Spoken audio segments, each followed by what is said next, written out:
आज का डिस्कस का जो टॉपिक है वो है लोन सेटलमेंट। लोन सेटलमेंट करते वक्त हम लोग कुछ गलतियां करते हैं। हम लोग ऐसी बहुत सारी गलतियां करते हैं जिससे बैंक को हम लोग बहुत बार मौका दे देते हैं कि आपके लोन का ज़्यादा से ज़्यादा लोन जो माफ़ हो सकता था, बैंक सिर्फ कुछ आपकी गलतियों को पकड़ के वो लोन को माफ़ नहीं करता। तो आज के वीडियो में हम लोग जिस टॉपिक पे बात कर रहे हैं, लोन सेटलमेंट, ज़्यादा से ज़्यादा लोन माफ़ कराने की बात कर रहे हैं। जो पूरा प्रोसीजर वर्क कैसे करता है समझना इसको बहुत ज़रूरी है। अगर हम लोग ये बात समझ गए कि लोन जो सेटलमेंट है ये प्रोसीजर काम कैसे करता है, उसके बाद अपने लोन को माफ़ कराना ये बहुत बड़ा इशू नहीं है। सबसे पहले समझते हैं कि लोन में माफ़ी कैसे मिलती है। और ये अनसिक्योर लोन की मैं बात कर रहा हूँ। सिक्योर लोन में मैं अभी भी क्लियर कर दे रहा हूँ, सिक्योर लोन कभी भी कॉम्प्रोमाइज़ नहीं होता क्योंकि बैंक के पास ऑलरेडी प्रॉपर्टी होती है। ये अनसिक्योर लोन की मैं बात कर रहा हूँ।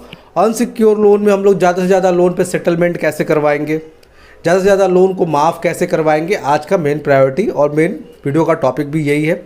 तो जो लोग अभी अपने लोन को सेटलमेंट पे राज़ी हो जाती है और लोन सेटलमेंट हो जाता है।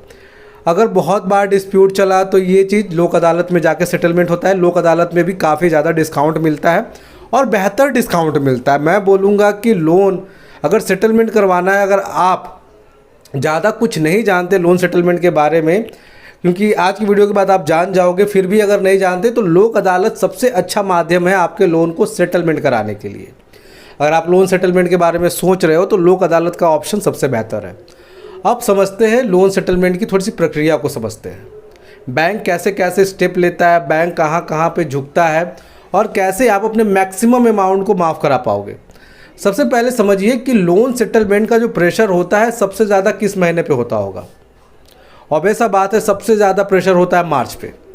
और मार्च के बाद सबसे ज़्यादा प्रेशर का लोन माफ़ करो, ज़्यादा से ज़्यादा अमाउंट में लोन माफ़ करो, पर लोन सेटलमेंट करो, लोन क्लोज़ करो।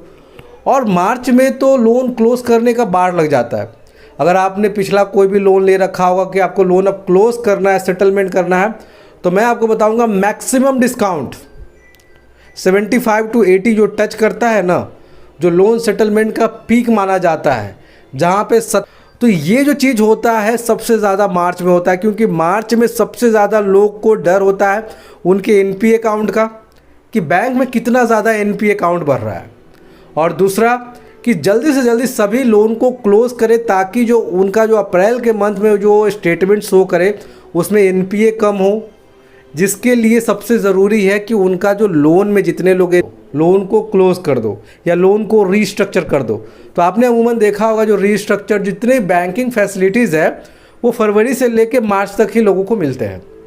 अब ये मिलता कैसे है? अब एक कस्टमर जो सबसे बड़ी गलती करता है अपने पूरे कार्यकाल में, जब उनके पास पैसा नहीं होता, वो बैंक को खुद फ़ोन करके बोलता है। बैंक वो पहले से समझ गया कि अब ये आदमी पैसे नहीं दे पाएगा, इसका लोन डिफ़ॉल्ट होने वाला है। अब बैंक कभी भी आपको डिस्काउंट नहीं देगा। बैंक जानता है कि ये कस्टमर पैसे नहीं दे रहा था, पिछले महीने इसके अच्छे पैसे आए हैं, इस महीने नाटक कर रहा है।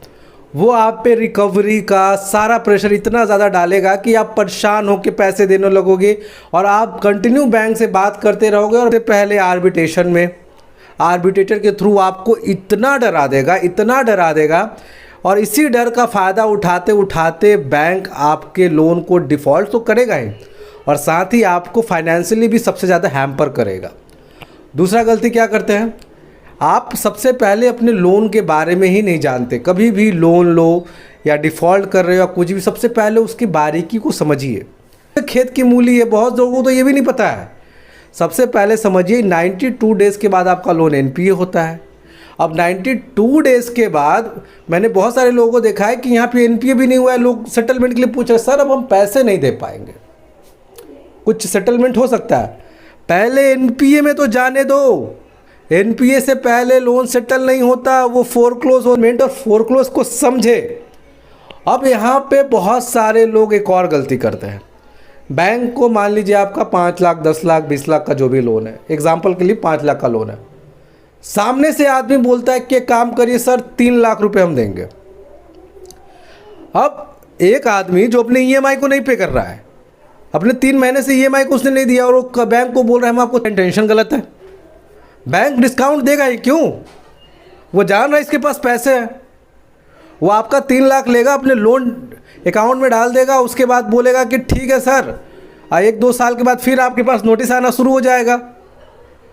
तो कभी भी जब आप लोन सेटलमेंट कराने जाते हो क्योंकि आपने पैसा नहीं दिया है, अब ये बैंक का सर